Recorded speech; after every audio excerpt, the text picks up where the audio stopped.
Vimos aí as raízes. Agora, o nervo ciático vai viajar. Ele saiu lá das raízes nervosas, você já avaliou a raiz nervosa, e ele vai passar pelo forame isquiático maior. Quando você vê essa foto, você olha e diz, ó, o nervo ciático tem folga para passar pelo forame isquiático. Olha só a folga que ele tem. Mas quando você coloca as estruturas que estão aí, ó, você observa vários ligamentos que vão fazer inclusive a divisão do forame isquiático maior e o menor. Não são duas estruturas ósseas, elas são divididas exatamente por esses ligamentos. E esses ligamentos agora já estão fazendo uma ligação do sacro com o ilíaco, do sacro com a lombar. Então, o que é que acontece? Falta de mobilidade vai fazer uma tensão exatamente na passagem do nervo isquiático por aí.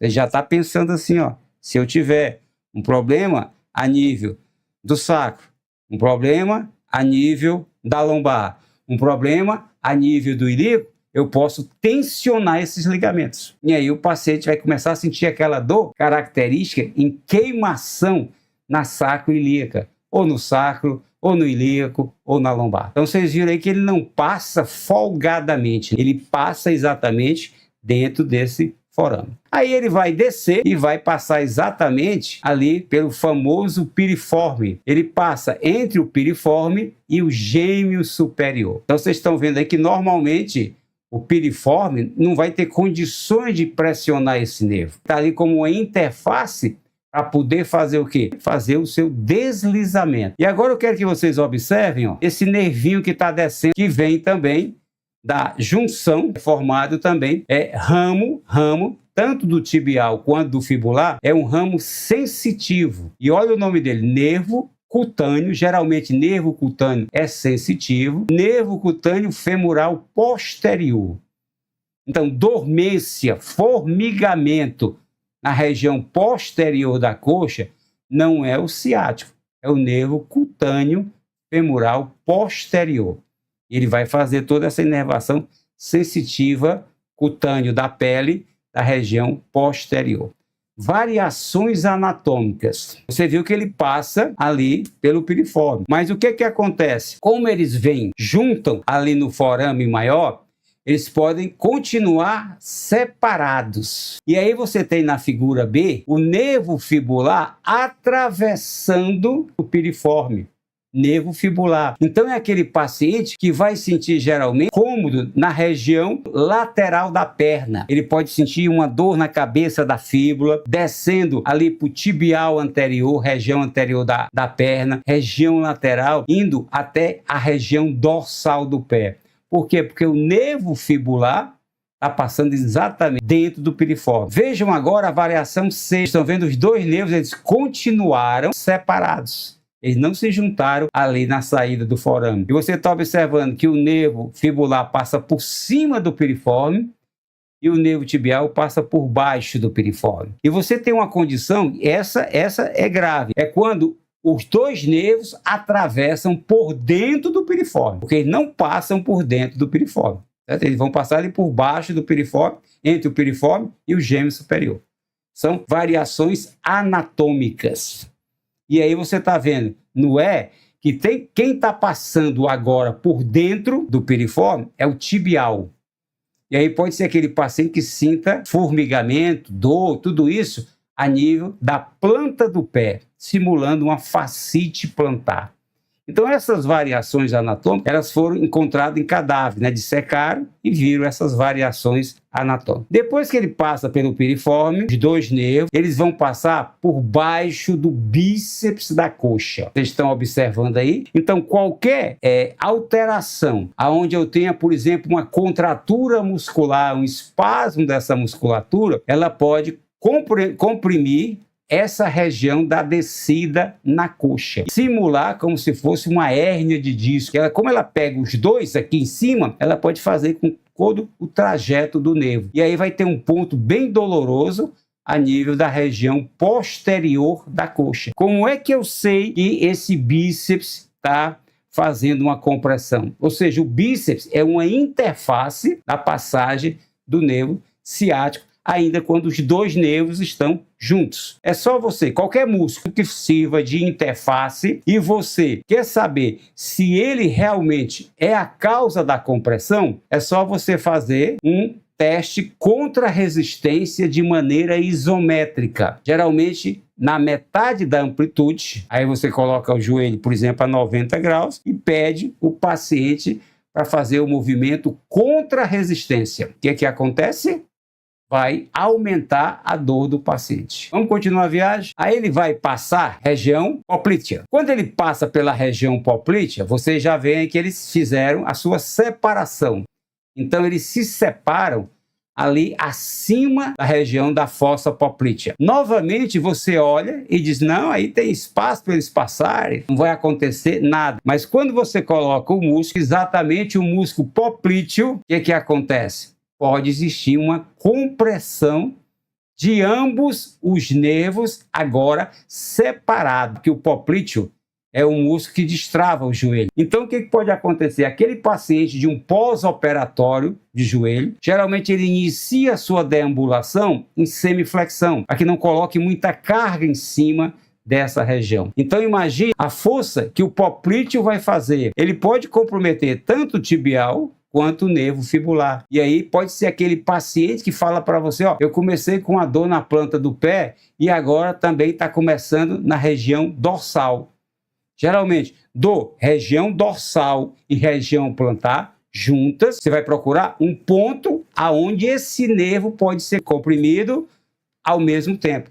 E aí você leva exatamente a região poplítea. Veja se o paciente tem uma semiflexão de joelho constante durante a marcha. Que o nervo tibial, ele segue o caminho de quando ele era junto lá com o nervo fibular. A outra zona, a outra interface mecânica é o sóleo. Ele vai passar ali na arcada do sóleo. Então, qualquer tipo de contratura do sóleo pode fazer com que exista uma compressão. Agora, especificamente do nervo tibial. Para saber novamente se esse sóleo está comprometendo, você pode colocar o paciente barriga para baixo, flexiona o joelho a 90 graus e pede ele para fazer uma flexão plantar contra resistência. Se a sintomatologia agravar, sinal que existe uma compressão feita pelo músculo sóleo. Uma outra maneira de você saber se esse sóleo pode estar comprimindo o nervo tibial é pedir o paciente para inclinar o tronco para frente. Se ele puxa excessivamente o corpo para trás, ele abre o ângulo tíbio-társio, isso é sinal que tem um encurtamento do sóleo severo. E esse encurtamento severo do sóleo, ele pode fazer a compressão. Depois do sóleo, ele vai passar no famoso túnel do tarso, que é um túnel que passa o tendão do tibial, o tendão do flexor, artérias e veias do tibial posterior, o tendão flexor do ar e o nervo tibial.